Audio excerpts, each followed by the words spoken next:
malam hari ini adalah yang terakhir untuk bulan Desember. Untuk tahun 2025.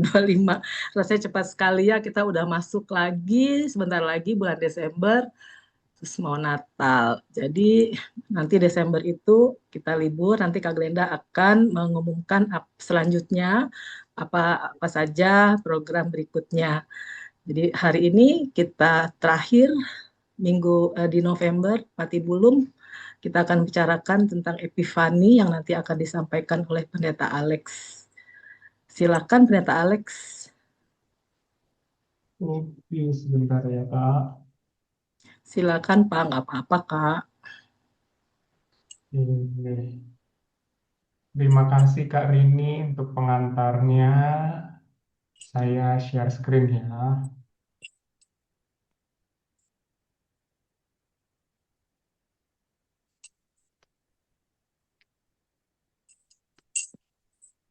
Apa sudah terlihat Bapak Ibu?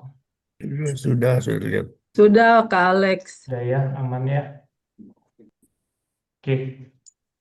Ya, Bapak Ibu Saudara, malam ini kita mau belajar tentang Epifani atau mungkin juga menyegarkan ingatan dan pemahaman kita tentang Epifani. Tema yang diberikan adalah memaknai epifani. Apa itu epifani, gitu ya. Tapi mungkin di awal saya justru mau mendengar dari Bapak Ibu, apa sih yang terlintas ketika mendengar kata epifani?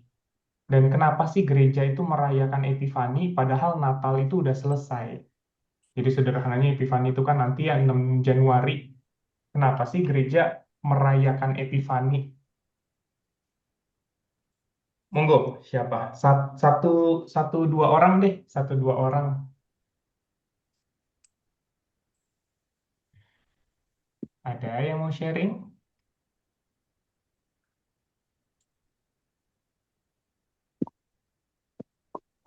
Boleh, Pak Gunawan Suryo Murcito, boleh. Udah mendekatkan diri ke kamera tuh kayaknya mau ngomong. Iya, iya. Saya terus terang saja lihat di chat GPT nih. Wah, canggih.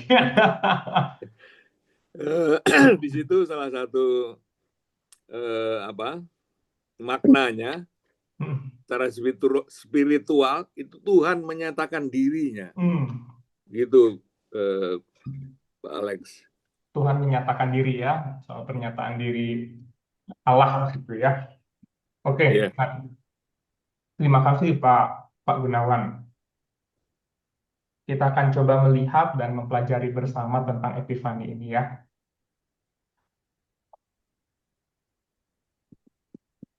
Oke, jadi Bapak Ibu, prinsipnya tahun gerejawi kita itu dibangun seperti sebuah lingkaran narasi. Ini dia menelusuri karya Allah di dalam dan melalui Kristus gitu ya. Mulai dari penantian, Advent gitu ya, lalu kemudian kelahiran, Christmas di sini, inkarnasi Sang Firman gitu ya, penyataan, penderitaan, kebangkitan, sampai misi gereja. Jadi Advent itu penantian, ini ada yang bocor ya Kak Rini, tolong dibantu ya. Advent itu penantian, Natal itu inkarnasi Sang Firman itu, Epifani itu ada di sini nih, setelah Natal. Itu penyataan siapa Kristus sesungguhnya. Ya. Lalu nanti masuk Prapaskah, ini perjalanan menuju salib, lalu ada Paskah, kebangkitan, lalu Pentakosta, dan seterusnya. Jadi ini seperti satu lingkaran narasi yang tak terputus. Nah, Epifani ada di sini, itu dia menjadi semacam jembatan teologis tuh antara kelahiran Kristus dan misi Kristus. Maksudnya gimana nanti kita kita lihat sama-sama gitu ya. Jadi sederhananya, kalau Natal itu menyatakan datangnya Kristus ke dalam dunia, Allah yang hadir mengambil kemanusiaan ke dalam dirinya, Epifani itu menyatakan siapa sih Kristus itu bagi dunia, ya. Di Natal hadirnya Sang Terang, Epifani itu terang itu menyinari bangsa-bangsa. Nah, maka di dalam eh, pemahaman iman Kristen, kita sering menyebut Epifani itu semacam pesta terang untuk segala bangsa. Dari mana itu asal muasalnya pemahaman itu? Nanti kita akan melihatnya lewat tiga struktur besar inilah. Kita akan mengenali sejarah Epifani, kita akan mencari makna teologis di dalamnya, lalu relevansinya apa sih untuk kita orang percaya di masa kini. Oke, kita mulai yang pertama, Epifani. Eh, kata yang dipakai dalam bahasa Yunani itu epifaneia. Jadi maknanya itu penampakan, manifestasi, atau penyataan. Nah, beda antara pernyataan dan penyataan, Bapak Ibu. Kalau pernyataan itu kan kata-kata yang disampaikan. Kalau penyataan itu kata-kata yang menjadi nyata, menjadi manusia dalam hal ini. Misalnya, saya lapar, itu pernyataan. Tapi penyataan itu tuh dari firman yang abstrak itu menjadi nyata. Dari sesuatu yang Allah katakan menjadi nyata, penyataan. Nah, maka eh, dalam konteks iman Kristen, kata ini tuh dipakai buat menggambarkan momen ketika Allah itu menyingkapkan siapa Yesus sebenarnya bagi dunia. Nah, maka nanti kita bisa melihat Epifani itu mengait dengan sejumlah kisah kedatangan orang Majus misalnya. Duh, apa hubungannya orang Majus? Oh, jelas, karena disitulah Kristus itu menjadi nyata bagi bangsa-bangsa. Orang Majus kan bukan orang Yahudi begitu ya. Dia orang luar. Lalu baptisan Yesus menjadi nyata siapa Yesus ini. Penyataan Allah Tritunggal, Bapa yang bersabda, lalu Roh Kudus, lalu Yesus dalam kemanusiaannya, dan ini menjadi awal pelayanan Yesus. Lalu mujizat di Kana mengubah air menjadi anggur. Ini penyataan kuasa kemuliaan Kristus lewat mujizat, gitu ya. Nah, jadi gagasannya itu seperti cahaya yang tiba-tiba tuh membuat sesuatu terlihat jelas. Jadi ketika lampu dinyalain, misalnya Bapak Ibu mati lampu gitu ya, lampu dinyalain, kita nggak lagi menciptakan sesuatu yang baru, tapi kita tuh lagi ngeliat apa yang sebetulnya tuh sebelumnya tuh tersembunyi. Begitu dinyalain lampunya, tek, oh ternyata ini, gitu ya. Oh ternyata gini toh. Nah itulah gambaran sederhana Epifani. Jadi Allah tuh menyalakan terangnya, zet, ini anakku yang kukasihi, kepadanya aku berkenan. Oh, orang Majus datang jauh-jauh dituntun oleh bintang ketemu Yesus. Oh, Yesus yang anak tukang kayu di acara pernikahan eh, menunjukkan dia tuh punya kuasa itu mengubah air menjadi anggur. Jadi Allah kayak nyalain lampu buat nunjukin ini loh gitu. Maka Epifani itu mengingatkan bahwa Yesus itu bukan cuman hadir sebagai bayi di Bethlehem, tapi dia juga nampakin diri sebagai terang bagi segala bangsa. Anak Allah, Mesias yang membawa hidup bagi dunia. Itu gambaran umum tentang Epifani. Nah, menghayati hal ini, ada dua tradisi besar dalam sejarah gereja. Timur sama Barat. Ortodoks dan Barat. Kalau gereja Timur, dia eh, memusatkan Epifani pada baptisan Yesus. Jadi fokusnya itu baptisan Yesus di Yordan, penampakan Allah Tritunggal. Oh, makna air itu sebagai ciptaan yang dihidupkan kembali oleh kehadiran Kristus. Makanya dalam gereja Timur seperti Ortodoks misalnya, Epifani itu dikenal namanya Theophany. Theo itu Allah gitu ya, yang artinya apa? Penampakan Allah. Fokus utamanya bukan pada kisahnya orang Majus tadi. Fokus utamanya pada baptisan Yesus di Yordan. Kenapa itu menjadi pusat perayaan baptisan itu? Karena di momen itu bagi orang-orang gereja timur, tradisi timur, mereka melihat ini nih penyataan Allah yang lengkap nih. Di momen itu, suara Bapa terdengar dari sorga. Anak dibaptis di dalam air. Roh Kudus turun seperti malaikat. Seperti malaikat, seperti merpati. Ini lengkap nih buat eh, teman-teman dari tradisi gereja timur seperti Ortodoks. Dan ini adalah salah satu momen Alkitab yang memperlihatkan kehadiran Tritunggal secara bersamaan. Sehingga disebut oleh mereka Theophany. Allah menyatakan diri sepenuhnya. Nah, buat tradisi timur ini, air Yordan yang disentuh Kristus itu bukan sekedar simbol buat mereka. Mereka ngelihatnya ini sebagai tanda bahwa seluruh ciptaan itu dihidupkan kembali. Jadi pas Kristus turun ke air gitu ya, dia masuk ke dalam dunia yang rapuh, mengangkatnya menuju hidup baru, pengharapan di dalam dia, dan seterusnya dan sebagainya. Makanya buat buat mereka berkat air itu tuh jadi tradisi penting banget dalam epifaninya tradisi timur. Itu pengingat bahwa Kristus tuh datang tuh untuk memperbaharui ciptaan. Nah, tradisi Barat sedikit berbeda. Mereka fokus sama Majus, penyingkapan bahwa keselamatan Allah menjangkau segala bangsa. Ini gagasannya tradisi Barat. Dia mau menekankan universalitas keselamatan, bahwa Allah tuh hadir buat seluruh bangsa. Gagasannya muncul dari mana? Jadi gereja-gereja Barat tuh siapa sih? Katolik, Lutheran, Anglikan, dan banyak gereja Protestan. Kita juga salah satunya termasuk lahir dari tradisi itu, gitu ya, Barat nih kita nih. Fokus Epifani itu arahnya tuh sama Majus, datang dari jauh buat mempersembahkan sesuatu kepada Yesus.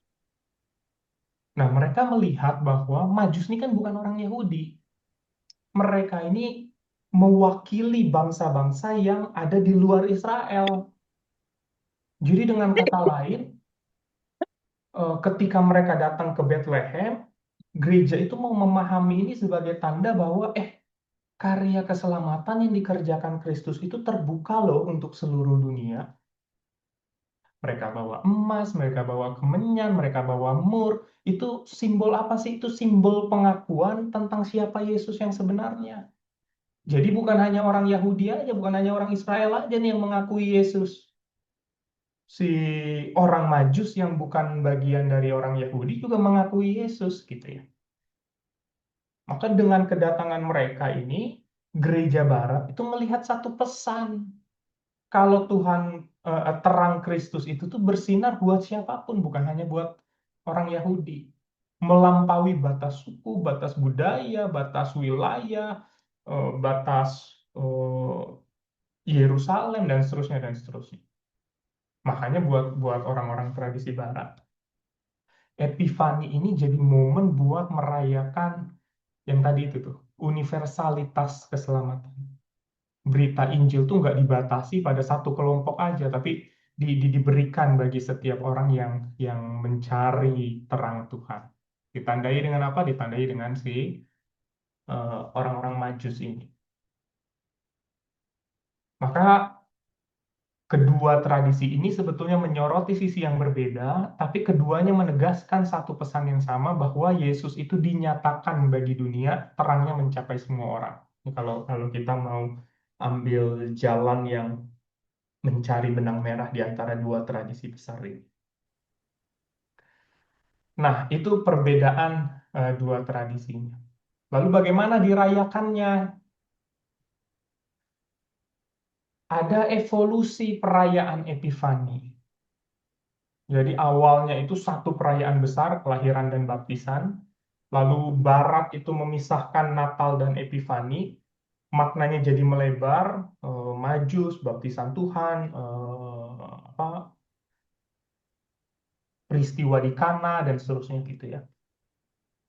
Awal sejarahnya Epifani itu belum punya bentuk seperti sekarang. Jadi perayaannya itu tuh berkembang tuh, Bapak Ibu. Seiring dengan apa? Seiring dengan gereja memahami lebih dalam siapa sih Kristus itu dan apa arti kehadirannya bagi dunia. Jadi gereja itu kan terus memaknai begitu ya. Nah, awalnya itu satu perayaan besar di abad-abad awal nih. Eh, Masa itu tuh kita bicara di mana sih? Kita bicara kayak di Mesir, di wilayah timur, begitu ya. Gereja tuh merayakan kelahiran Yesus, baptisan Yesus dalam satu tanggal tuh, 6 Januari. Nah, mungkin kemarin pas pembelajaran tentang Natal, sejarah Natal mungkin eh, disinggung juga mungkin ya. Saya belum baca dengan detail materinya. Tapi ketika itu seperti itu. Jadi perayaan ini seperti sebuah pesta besar yang menonjolkan kelahiran Mesias, penyataan diri Allah dalam baptisan, mujizat pertama di Kana. Jadi seluruh penampakan identitas Yesus itu dirayakan sekaligus dalam satu hari. Jadi kebayangnya liturginya tuh ya kaya sekali. Karena tiga peristiwa itu jadi satu. Nah, Barat misahin. Ketika tradisi liturgi itu berkembang di Eropa Barat, gereja mulai memisahkan kedua perayaan ini. Natal ditetepin 25 Desember, jadi perayaan kelahiran Kristus.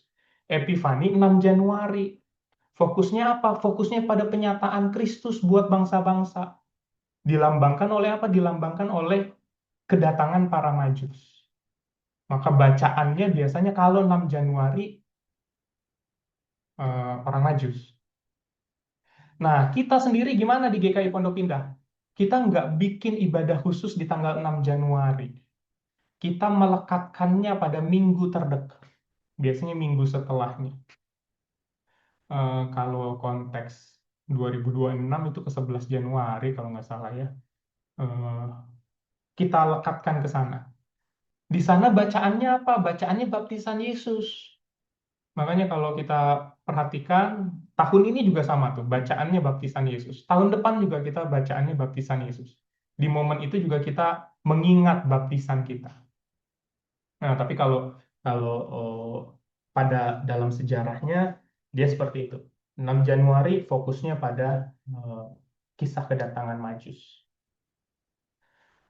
Makanya dengan pemisahan ini makna setiap pesta tuh jadi lebih spesifik. Perayaan itu tuh jadi lebih spesifik. Natal itu bicara pokoknya inkarnasinya, Epifani itu bicara soal manifestasi, penyataan. Saling terhubung tapi dikasih tempat yang berbeda. Ya. Nah, sekarang maknanya melebar dalam tradisi gereja. Gereja ngelihat kalau banyak momen dalam kehidupan Yesus sebetulnya juga peristiwa epifani itu dalam tanda kutip. Peristiwa yang menyatakan siapa dia sebenarnya. Makanya epifani lama-kelamaan mencakup tiga peristiwa penting tadi. Orang Majus, baptisan, air Kana, mujizat di Kana. Ya. Makanya dengan perluasan makna ini, musim Epifani itu dipahami sebagai masa penyataan diri Kristus. Jadi bukan hanya satu peristiwa tunggal. Nah, jadi sederhananya dulu Epifani satu perayaan besar, kemudian Gereja Barat misahin 25 Desember 6 Januari. Sekarang Epifani ini meluas mencakup beberapa penyataan Kristus, magi, baptisan, dan kana. Tapi gagasannya tetap sama, bahwa Epifani itu adalah momen atau momen-momen di mana Allah itu menyatakan dirinya pada dunia. Nah, ada tiga kisah tadi kan yang jadi kata kunci apa yang jadi kisah kunci. Kita lihat satu persatu deh peristiwa-peristiwanya. Epifani pertama misalnya. peristiwa ini orang Majus ya. eh, Peristiwa ini tuh mau nunjukin gimana Kristus dinyatakan bagi bangsa-bangsa non-Yahudi. Makanya diwakili sama para Majus dari timur. Bukan bagian umat Israel, tapi mereka datang dituntun oleh terang itu. Nah, ada 3 gerak rohani nih dalam dalam dalam kisah ini sebetulnya. Kalau kita lihat ya, pertama gerak pencarian. Para Majus ini nih melakukan perjalanan panjang, bahkan juga birokratis juga, gitu ya. Makanya dia kan ke penguasa, dia datang, lalu penguasanya bilang, kasih tahu ya, aku mau ngasih hadiah loh kalau kalau raja itu udah datang gitu ya. Ada dimensi-dimensi itu. Mereka lakukan perjalanan panjang, mereka melewati ketidakpastian, mereka berjalan di dalam risiko. Risikonya macam-macam. Salah satunya yang paling obvious adalah dirampok di tengah jalan, gitu ya. Tapi dengan satu tujuan, mencari terang. Jadi bayangin ya, eh, nuansanya tuh orang non-Yahudi berjalan panjang lewatin macam-macam buat mencari terang. Ini nih mau mau ngegambarin kalau Allah tuh bisa pakai jalur apapun, bahkan bintang, buat nuntun orang sampai kepada Kristus. Tapi kontranya di situ juga tuh. Orang jauh datang, orang dekat nggak bergerak tuh. Ya, yang jauh-jauh nih datang, tapi yang dekat-dekat sadar nggak sadar. Nah, ketika mereka menemukan anak itu, hmm, nih perjalanan penyembahan, mereka sujud, mereka nyembah. Ini respon nih. Ini menjadi gambaran bahwa pengenalan yang sejati, perjumpaan yang sejati, itu tuh berujung pada penyembahan. Bukan sekedar rasa ingin tahu. Nah, mungkin ini perlu perlu jadi koreksi juga buat kita tuh. Kalau kalau kita hanya rasa ingin tahu, ingin tahu, ingin tahu, kita menggali, menggali, menggali, menggali, tapi nggak menimbulkan hati yang ingin menyembah, mungkin kita belum belum mengenal Kristus yang sejati. Karena yang lahir hanya secara kognitif ingin tahu tentang dia. Kita gali macam-macam tentang dia. Tapi nggak ada hasrat untuk menyembah. Nah, orang Majus ini datang, ketemu, nyembah. Nggak hanya itu, mereka menyerahkan. Ini menjadi simbol penyerahan hidup juga tuh ketika mereka bawa bawa hadiah ya, emas, kemenyan, dan mur. Eh, Emas buat raja, kemenyan bagi Allah, mur ini sebagai tanda penderitaan yang akan datang, gitu ya. Maka ini jadi lambang untuk penyerahan diri kepada Kristus. Orang asing ini nih, ini kata kunci nih, orang asing. Mereka yang jauh yang jauh datang nyari Yesus, sementara mereka yang dekat, siapa yang dekat? Herodes, ahli kitab, Yerusalem, justru nggak bergerak. Maka ini jadi pesan penting buat gereja, buat nggak terjebak dalam kemapanan rohani. Bukan Herodes, ahli kitab, Yerusalem, itu kan mereka merasa stabil dan mapan secara rohani sampai nggak peka pada kehadiran Kristus yang sejati, kehadiran Allah yang sejati. Nah, itu kisah orang Majus. Kisah kedua, kisah baptisan. Dalam baptisan Yesus ini, gereja melihat penyataan yang kuat tentang identitas Mesias.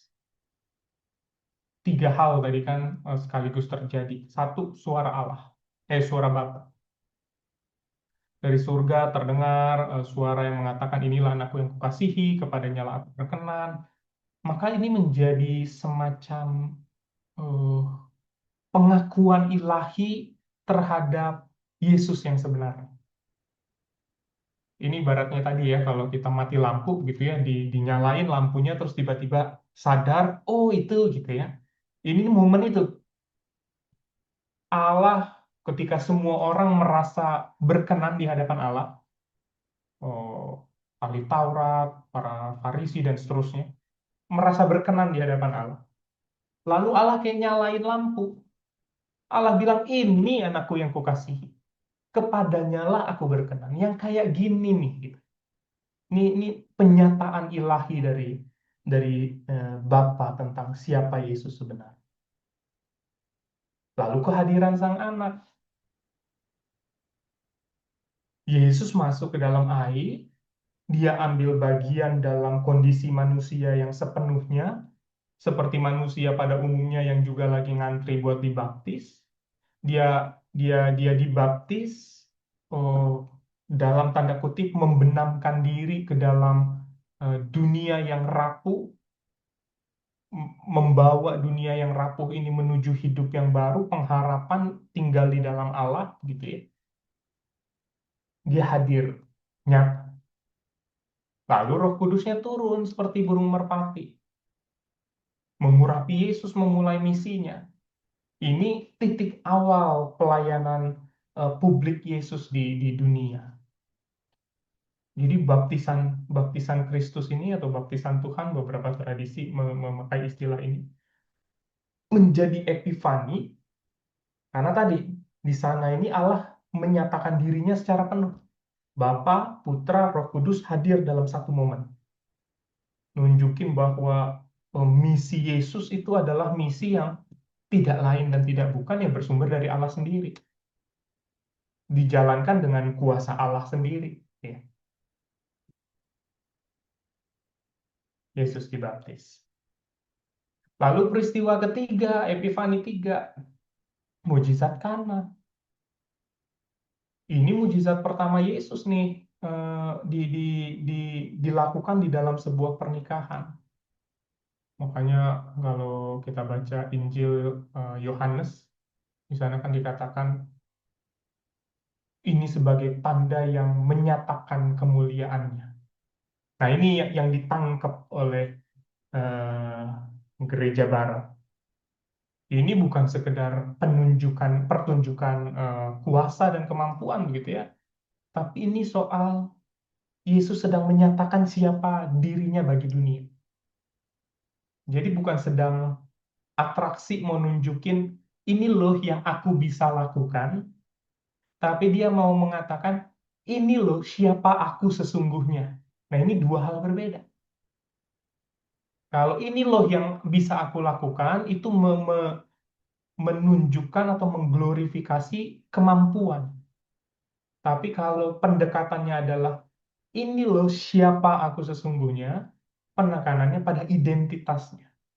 Bukan kemampuannya, tapi pertama-tama identitasnya. Jadi perubahan ini tuh melambangkan bahwa kehadiran Yesus itu tuh membawa pembaruan tuh. Yang mengalir itu dalam kehidupan sehari-hari. Yesus tuh nggak hanya hadir dalam momen besar begitu ya, tapi juga dalam situasi yang sangat manusiawi.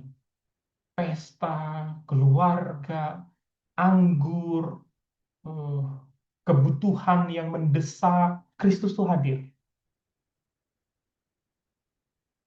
Lalu tanda mujizat. Mujizat inilah yang membuat murid-murid mulai percaya. Mereka mulai ngeliat tuh, oh Yesus tuh bukan cuma guru. Dia bukan hanya guru yang bijaksana, tetapi dia Mesias yang punya kuasa buat mengubah kehidupan. Nah, ini kan kalau dulu sempat gandrung ya, sempat rame soal Kristen progresif. Salah satu gagasan dari 9 gagasan mereka tentang Kristus kan adalah Kristus tuh ya guru aja, guru yang bijaksana, guru yang maha gitu ya. Nah, kita melihat nggak sebatas itu. Dia bukan sekedar guru yang bijaksana, tapi dia Mesias yang punya kuasa buat mengubah kehidupan. Nah, karena ini nih, peristiwa ini ngajarin kalau penyataan Kristus tadi nggak selalu hadir dalam hal-hal spektakuler. Dia seringkali menampakkan kemuliaannya itu di tengah hal yang sederhana. kekurangan, kebutuhan, kegelisahan hidup, pergumulan sehari-hari gitu ya. Jadi epifani itu nyata dalam keseharian. Itu penting untuk kita ketahui.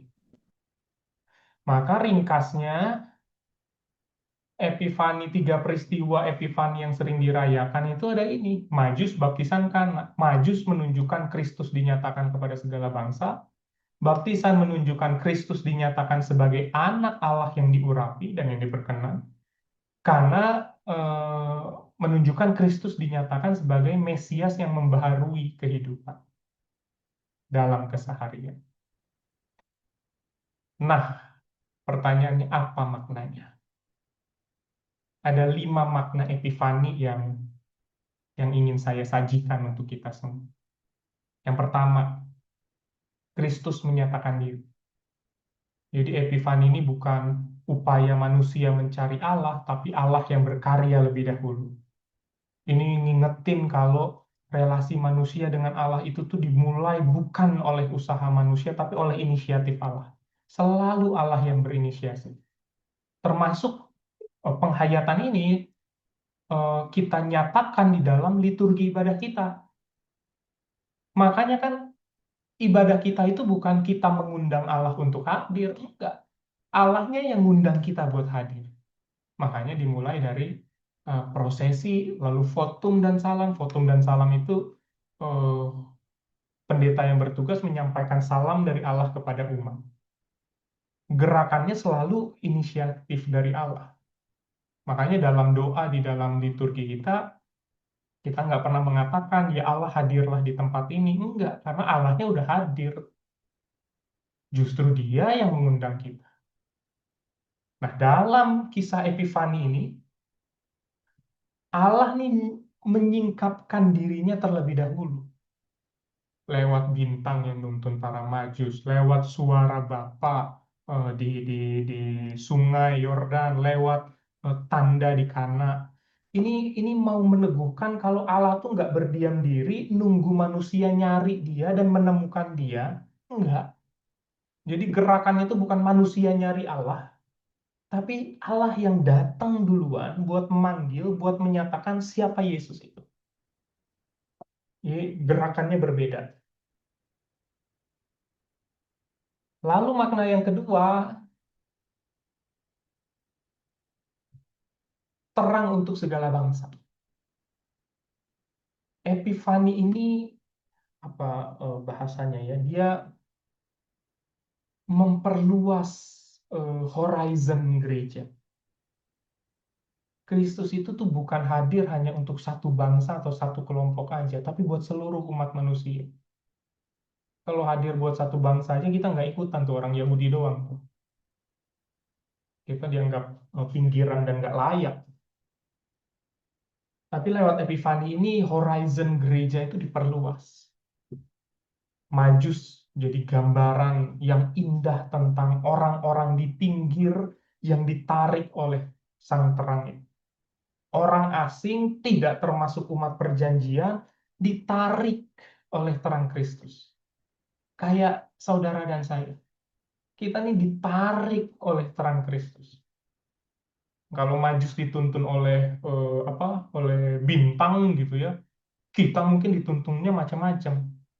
Ada yang dituntun oleh orang tua sehingga mengenal Kristus, ada yang dituntun oleh pasangan sehingga mengenal Kristus, ada yang dituntun oleh persekutuan sehingga mengenal Kristus, dan seterusnya. Tapi itu selalu menjadi gerak ilahi yang menarik, menarik mereka yang di pinggir tadi. Jadi dia mau menegaskan kalau keselamatan Allah itu nggak dibatasi etnis, status sosial, dan seterusnya, dan seterusnya. Siapapun yang nyari terang itu, pasti menemukan kenyataan Allah yang membebaskan. Terang untuk segala bangsa. Yang ketiga, Allah yang masuk ke dalam sejarah dan realitas dunia. Ini Epifani ini membongkar pandangan yang memisahkan dunia menjadi ruang rohani dan rohana. Pas Yesus dibaptis di Yordan, Allah menyatakan diri di dalam air loh, di tanah, di sejarah manusia, di realita ini. Maka Epifani ini mau negesin kalau Allah tuh hadir dalam realitas yang kita jalanin. Seperti yang dijalanin umat pada saat itu. Pekerjaan, relasi, penderitaan, kegembiraan, pergumulan. Allah tuh hadir di dalam realitas itu.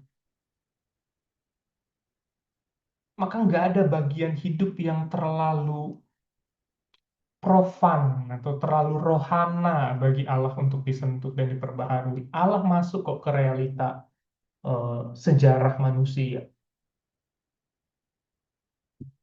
Yang keempat, gereja sebagai komunitas yang memantulkan terang. Itu galau pakai kata memantulkan apa memancarkan. Kalau memancarkan seolah-olah sumber terangnya dari kita gitu ya. Jadi ya udahlah yang aman memantulkan aja lah. Kayak bulan gitu ya, mantulin terangnya matahari. Maka kalau Kristus adalah terang dunia, maka gereja dipanggil jadi cermin yang memantulkan terang itu. Maka secara eklesiologi itu apa? Eklesiologi itu ilmu tentang gereja. Epifani ini melihat gereja bukan sebagai benteng, tapi sebagai ruang yang terbuka, nerima, mempersilahkan masuk mereka yang datang dari jauh. Buat apa? Satu, buat mengalami anugerah Allah. Nah, gerejanya sendiri nggak memproduksi terang itu. Dia cuma memantulkan lewat kasih, lewat keramah tamahan, lewat kesaksian. Tapi cermin itu baru bisa mantulin terang kalau dia mau bebersih. Kalau cerminnya butek, terangnya juga sulit buat mantul. Nah, pertanyaannya, kita bersedia nggak untuk terus membersihkan diri sebagai pribadi maupun sebagai gereja, supaya cahayanya tuh mantul gitu. Contoh sederhananya gimana?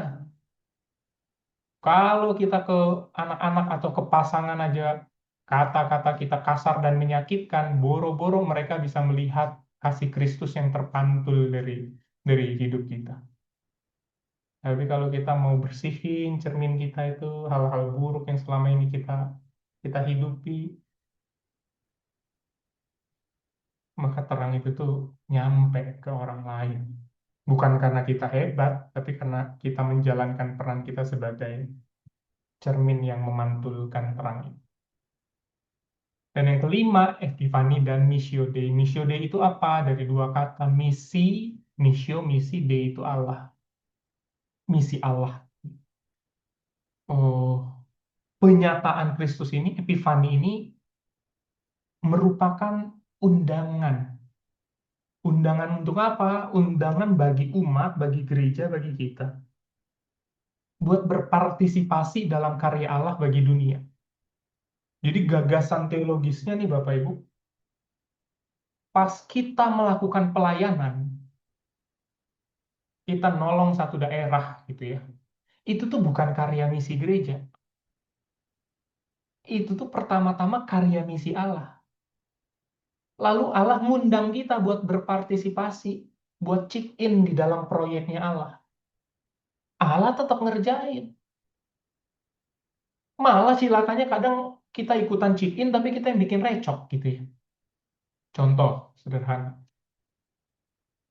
Saya tiap pagi tuh bikin kopi, Bapak Ibu, di rumah. Lalu Kava itu anak saya sering ngeliatin gitu ya, terus suka pengen ikutan bikin kopi. Ikut apa nyendok kopinya, ikut nuangnya gitu ya. Eh, Sebetulnya kalau saya kerjain sendiri, cepet itu kopi jadi gitu. Tapi karena saya izinkan anak saya ini berpartisipasi dalam proses ini, kadang jadi lebih repot, jadi lebih lama gitu ya. Tapi ini menjadi keindahan relasi gitu. Sama Allah juga. Allah ngidupin orang Mati jadi hidup lagi aja bisa kok. Kenapa harus apa mengizinkan gereja untuk berpartisipasi dalam apa bakti sosial apa? Satu kali klik Allah kelarin semua permasalahan di dunia ini. Tapi Allah mau ngizinin kita buat berpartisipasi dalam karyanya. Kadang takes time, kadang bikin repot, kadang nggak efektif. Tapi itu yang anugerah Allah tuh justru di situ.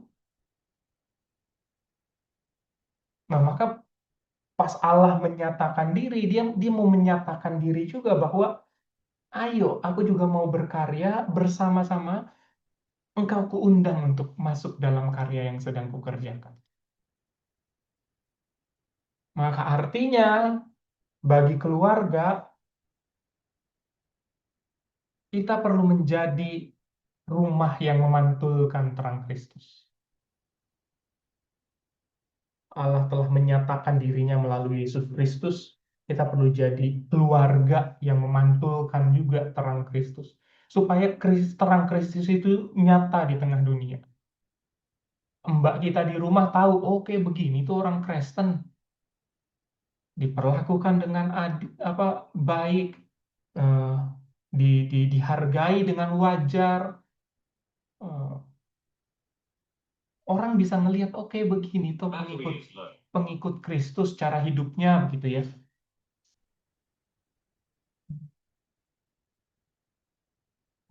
Bukan sebaliknya, malah orang melihat emak kayak gini tuh pengikut Kristus. Menerima perbedaan sebagaimana Kristus menyambut bangsa-bangsa. Nah, ini juga menarik ini. Perbedaan di sini ini bisa macam-macam. Bisa perbedaan pendapat, bisa perbedaan suku, dan seterusnya. Tapi Allah tuh nunjukin bahwa dia tuh menyambut loh bangsa-bangsa. Maka kita perlu jadi keluarga yang juga tidak membentengi keluarga kita dengan uh, filter perbedaan. Dan menyikapinya dengan hikmat tapi ya. Bagi gereja, gereja dipanggil menjadi hospitable bagi pendatang baru. Gereja dipanggil buat peduli sama mereka yang tersisih dan terpinggir. Nah, gereja ini kayak Yerusalem yang diem atau kayak Magi itu Majus ya, yang bergerak tadi mencari. Ini menjadi panggilan kita. Untuk ketiga, bagi setiap pribadi, kita perlu mencari terang Kristus dalam keseharian. Carilah terang Kristus itu seperti hasratnya para Majus tadi. Dia menghadap ke penguasa, dia lewatin hal-hal berisiko di tengah jalan, dia korbanin harta mereka karena pencarian akan Kristus. Kita perlu mencari terang Kristus itu dalam keseharian kita. Kita kasih persembahan terbaik yang bisa kita berikan, waktu kita, talenta kita, hidup kita.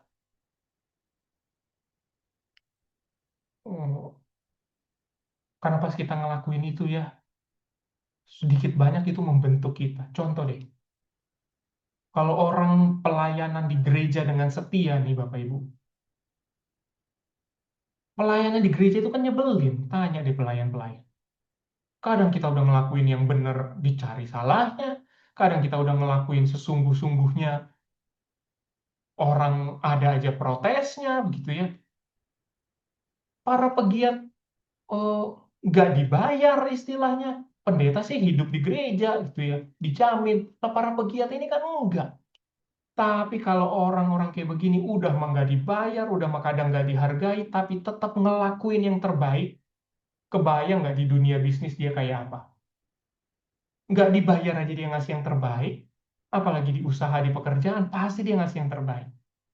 Itu karena itu membentuk kita juga. Kita mempersembahkan waktu kita, talenta kita, hidup kita, dan dibentuk oleh Allah. Dan membiarkan Allah menyatakan dirinya dalam perjalanan hidup kita. Jadi kita dipakai sama Allah untuk menjadi penyataan karya dan kasihnya di tengah dunia. Maka penutup, merayakan Epifani bukan sebagai acara kalender gerejawi saja tiap tahun. Tapi kita lihat yuk ini sebagai gaya hidup iman.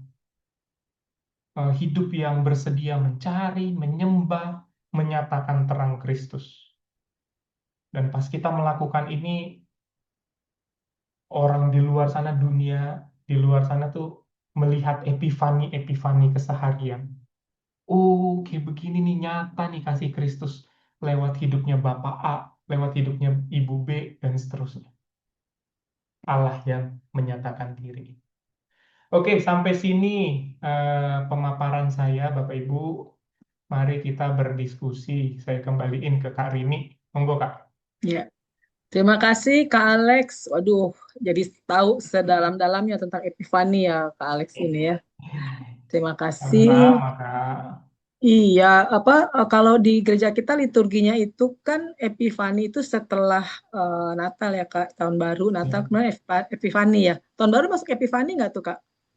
Enggak, pokoknya Nggak ya, Epifaninya kan 6 Januari, 6 kita tuh Januari. biasanya Oh, dilekatin ke besoknya tuh. Jadi udah kalau masuk tahun minggu depan Epifani itu, ya Kak Alex ya. iya, tanggal 11 kita Tanggal Epifaninya, 11 11 ya. Januari. Itu berapa minggu setelah itu Kak Alex Satu dilakukannya? itu aja, Kak. Satu Satu momen aja. itu aja tuh. Oh, Mm-mm. cuma satu aja. Oke, Iya. oke. Oke. Sebenarnya kalau tadi saya dengar penjelasan Kak Alex itu setiap saat seharusnya kita merayakan Oh iya, Epifani. betul, betul. Kan penyataan Allah ya di dalam Betul, kehidupan kita gitu. betul.